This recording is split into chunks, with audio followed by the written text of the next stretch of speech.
Hi guys, I'm still here on this beautiful beach. I don't know if you can see it, but right back there, a sailboat's going by. It's so beautiful.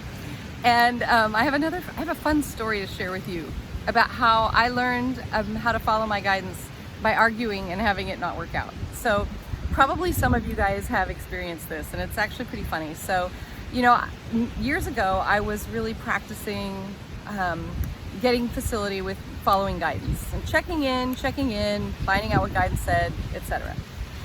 And I was checking in about paint color because I was going to paint the entirety of the inside of my house, getting it ready to sell. And I'm at the store and I know how to do it. I'm checking in with the guidance, and the guidance is like this color. And I was like, oh man, you know, I don't think so. It doesn't feel like that's what it needs to be.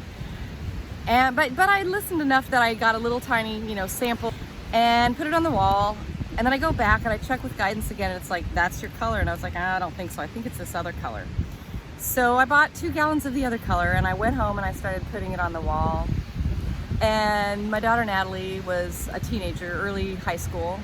And she walks up and she goes, Mom, that paint color looks terrible. And I was like, I know. And it did. It looked crappy. It was bad. It made you just kind of go, whoa. It was bad. And she goes, well, that tiny little splotch over there, that color looks really good. And I was like, I know. I said, I know. That's the color my guidance told me to get.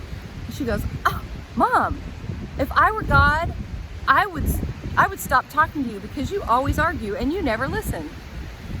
And I laughed and I thought, she's right. She's right. I got really clear guidance and I didn't follow it. And I argued with it and I made a different choice according to my mind. And my mind, if you saw the earlier video, was like is like the third mate. That's about how competent it is in terms of making choices and guiding us through our lives. Our mind's a great tool. It does what it does, but it should not be left in charge of the whole ship. So at that point, I decided I'm not going to argue anymore.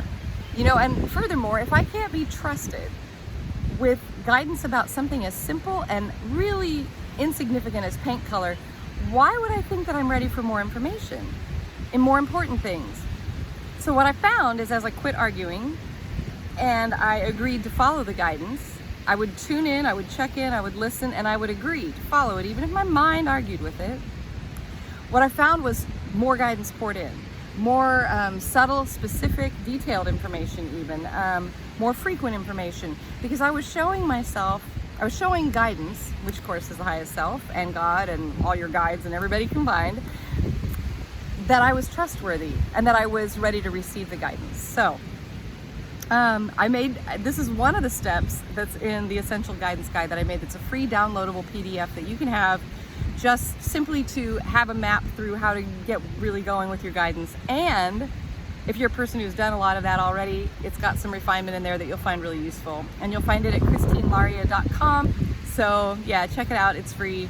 And if you want to go deeper, I'm doing a workshop, a really awesome exploration into the practice of fine mastery of deep soul listening and of following guidance moment by moment, and of also becoming really fluent in your own particular language of guidance so that you can have that at your disposal. So, but the guide is complete unto itself, and it's an awesome resource, and I'm happy for you to have it, whether you're interested in more or not. So just check it out. All right. Thanks for tuning in and for listening, and so much love and aloha.